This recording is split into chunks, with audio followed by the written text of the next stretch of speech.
একজন হিপস পড়ুয়া ছাত্রের জন্য, যিনি হিপস কেনায় পড়ে যে ছাত্রটা, এই ছাত্রের জন্য 5টা কাজ করা উচিত নয়। নাম্বার 1, যে সে গুনাহ করতে পারবে না। যদি গুনাহ করে তাহলে তার পড়া ইয়াদ হবে না।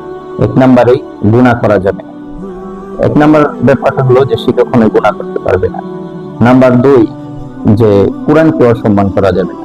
যদি কোরআনকে অসম্মান করা হয় তাহলে সেই ছাত্র কখনোই হিপস মুখস্থ করতে পারবে না। নাম্বার 3, তার যে কোনো মূল্যে মানে কোনো উস্তাদের সাথে বেয়াদবি করা যাবে। যে উস্তাদ তাকে এক অক্ষর শিক্ষা দিচ্ছে তার সাথে বেয়াদবি করা যাবে না।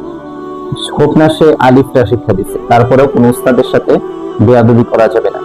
নাম্বার 4, যেটা আসলে অনেক ছাত্ররা এটা মনে করে না, যে সাথী ভাইয়ের সাথে খারাপ ব্যবহার করা, অর্থাৎ সাথী ভাইকে কষ্ট দেওয়া যায়।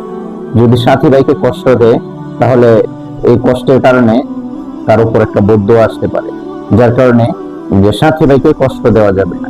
নাম্বার 5, এলেম শিখার সাথে সাথে আমল করতে হবে। যদি আমল করে তাহলে ইনশাআল্লাহ এটার মধ্যে বরকত হবে। এলেম শিখবে, পাশাপাশি আমলও করবে, তাহলে ইনশাআল্লাহ এটার মধ্যে বরকত হবে। এই কথাগুলো আমি আমার বাস্তব জীবনের অভিজ্ঞতা থেকে বললাম।